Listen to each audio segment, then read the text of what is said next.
যোৱা 2021 চনত 4 ছেপ্টেম্বৰত যিটো ভাৰত চৰকাৰ, অসম চৰকাৰ আৰু 6 বিদ্ৰোহী সংগঠনৰ মাজত যিটো শান্তি চুক্তি হৈছিল, সেই চুক্তিৰ 3.6 এইটো ক্লজ অনুসৰি তাতে আছিলে ক্লজত কাৰ্বি আংলং আৰু ডিমা হাছাওৰ বাহিৰত বসবাস কৰা কাৰ্বিসকলক কাৰ্বি ৱেলফেয়াৰ অট'নমাছ কাউন্সিল গঠন কৰাৰ কথা আছিলে।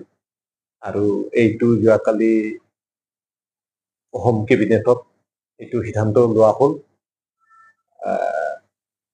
আৰু অহা 25 তাৰিখে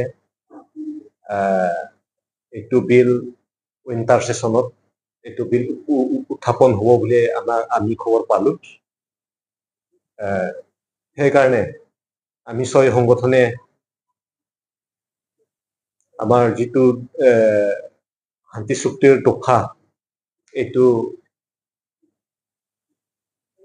আজি ইমপ্লিমেণ্ট কৰি দিয়াৰ কাৰণে অসম চৰকাৰৰ মাননীয় মুখ্যমন্ত্ৰী ডক্টৰ হিমন্ত বিশ্ব শৰ্মা ছাৰক আৰু কাৰ্বি আংলং অট'নমাছ কাউন্সিলৰ CEM ডক্টৰ তুলিৰাম ৰংহাং ছাৰক আমি 6 সংগঠনৰ পৰা অশেষ ধন্যবাদ জনাইছো।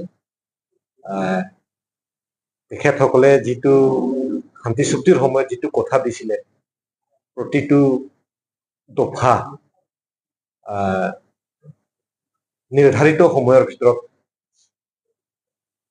ইমপ্লিমেণ্ট কৰি দিম বুলি যিটো কথা দিছিলে, এইটো আজি হৈ উঠিছে। আৰু আমি এই প্ৰেছ কনফাৰেন্সৰ যোগেদি আৰু আমি অনুৰোধ কৰিম, বাকী যিবিলাক দফা 2-এটা যিবিলাক এতিয়ালৈকে ইমপ্লিমেণ্ট হোৱা নাই, সেইবিলাক দফাও যাতে সোনকালে ইমপ্লিমেণ্ট কৰি দিয়ে, এটা অনুৰোধ থাকিল। আজি আপোনালোকক মতা ইয়ালৈ আমন্ত্ৰণ কৰা এইটোৱে আছিলে আমাৰ উদ্দেশ্য। এইখিনি কাৰণে ইতিমধ্যে আমি বাইল' বনাইছো, আৰু এইটো অসমৰ মাননীয়